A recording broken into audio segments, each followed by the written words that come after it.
अभी भी खेसारी लाल लाइव आकर भड़क गए हैं, भड़क उठे हैं। देखिए क्या बोल रहे हैं, किसके बारे में बोल रहे हैं, क्यों बोल रहे हैं गुस्से में। आप लोग देखिए खेसारी लाल का लाइव वीडियो आप लोग देख सकते हैं, जल्दी देखिए। देते हैं, आशीर्वाद देते हैं,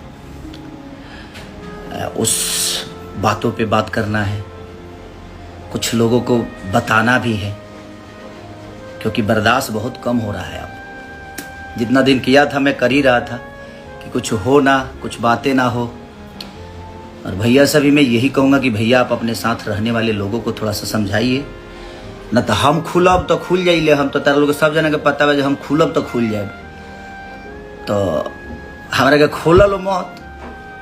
आ के का हो, के का ना हो, के कैसन हो, के कौन लकीर खींचेला, के का कैले बा, हम काल बतिया अभी बरा ना बतिया। तो तू ले जा, तो तू सुधर जाए ना, तो हम बिगड़ब ना। तो तू लो जान तेरा पूरा पूरा स्थिति बिगड़ जाला। तो हम भैया से, अपने बड़े भैया से रिक्वेस्ट करेंगे कि वो आपके साथ रहने वाले 24 घंटे लोग हैं, उनको प्लीज आप थोड़ा सा कह दीजिए। क्योंकि मैं अपने लोगों को बोल दिया हूं कि यार कोई भी बात मत करो, गाने की बातें करो, अच्छी चीजों की बातें करो, चर्चा करो तो भोजपुरी भाषा के बेहतर के लिए चर्चा हो, हम सब भाइयों को बड़ा करने का चर्चा हो, किसी को नीचे दिखाने के लिए चर्चा ना हो। अतर लोग को कुछ होता तो खेसारिये से कंपेयर होता है। तो तू सुधर ना, तो हम बिगड़ब न बाबू, तो हम बिगड़िए जाइले। तो हमरा के खोदल मत ना, तो हम खोदब न तो पूरा स्थिति खोदा जाला। तू लोग तो जानता रह। तो प्लीज अच्छी बातें है भैया मेरे गाए, और प्यारा सॉन्ग है वो, हम सबसे अपील करेंगे। बट ये आखिरी थोड़ी है, इसके आगे भी हम सबको करना है। और मेरी शुभकामना है भाई के साथ कि भैया और बेहतर करिए। और तार लोग कंपेयर करते रहते, हर चीज में कंपेयर करा, डांसों में करा, वीडियो में करा, एक्टिंगों में करा, कॉमेडियों में करा, गायकियों में करा, हर चीज में करा, समाज से लेके परिवार से लेके हर चीज में कंपेयर करा लो। खाली एगो बेमतलब कि तू लो लकीर खींचे वाला जब बात करता रह। तो उदित भैया तो 10,000 गाना गौले हुई हैं, वो बिहारे के हुए, तो वो लकीर ना हो। श्रद्धा सिन्हा जी जो हमारी लीजेंड है, उन्होंने बहुत प्यारा भोजपुरी को बड़ा करने में योगदान रहा। पंकज त्रिपाठी जी बिहार के हैं, हमारे गोपालगंज जिला के हैं, उन्होंने हिंदी में इतने बड़े बड़े लेवल पे काम किया।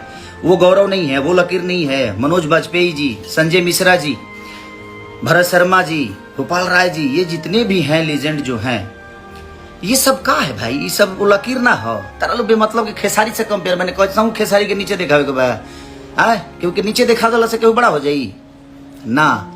हमारी शुभकामना है कि हमारी भोजपुरी भाषा के और भी मेरे भाई हैं, और जगह लोग हिंदी में गाएं, लेकिन उससे हमारी भाषा का कोई मान सम्मान नहीं बढ़ने वाला।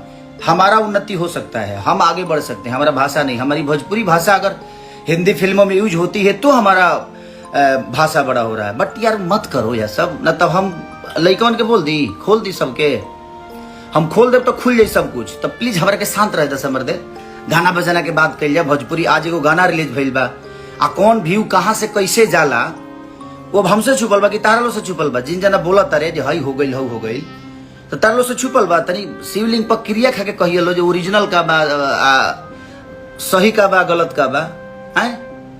तो प्लीज रिक्वेस्ट बा, हम अपना भैया से कहो कि भैया तनी कुछ चमन वो साथे बा लोग के समझाई, ना तो हम अपना लइकन के बोल देव ना, तो फिर ओकरा बाद दूसरे स्थिति होखे लगी, फिर शुरू हो जाए ड्रामा। तो ड्रामा मत करो लो बाबू, न तो जानते रहो हमारे बारे में तो जानते रहो कि हमारा अंदर केहू नहीं बोली। तो प्लीज रिक्वेस्ट यू। और कुछ जगह कहते रहे कि दूसरा जन्म लेने पड़ेगा। भगवान हम अच्छा कर्म के लिए बनी तो हमारा दूसरा जन्म मिल जाई, लेकिन वो नहीं आ। बड़े भाग मनुष्य तन पावा, सुर दुर्लभ सब ग्रंथ ही गावा। बड़ा भाग से मनुष्य के तन मिलेला यार। तो इमे जे निमन कर्म करेला नु, वो करे फिर दोबारा जन्म मिले के मरेला। आ कर्म खाली गायकी से ना होला, एक्टिंग से ना होला, कर्म में बहुत कुछ आवेला। तो ओकरा के ध्यान रख लो। आ तू लोग ई मत कर जो हम अपना लइकन के बोल दी कि शुरू हो जैसा। हमार सब फैन देवता रूपी श्रोता जवन बा, जे हमरा के प्यार करेला, वो खुलिया से तो खुल जिया से। तो इसे कोशिश यह कर लो कि गाना में मजा लिया जाओ। अच्छी बातें है, हमारे भोजपुरी के कलाकार बड़े बड़े जगह पे जाकर और हिंदी को प्रमोट करें, यो हम ना चाहे, भोजपुरी को प्रमोट करें, हम ये चाहेंगे। कि हमारा भाषा बड़ा हो, हम भाषा के लिए काम करते हैं। तो बस लकीर वाला बात फिर से अब मत कहल कर लो, मजा लो, हमू मजा लेता नहीं, हमको अच्छा लगता और सब लोग एंजॉय करें।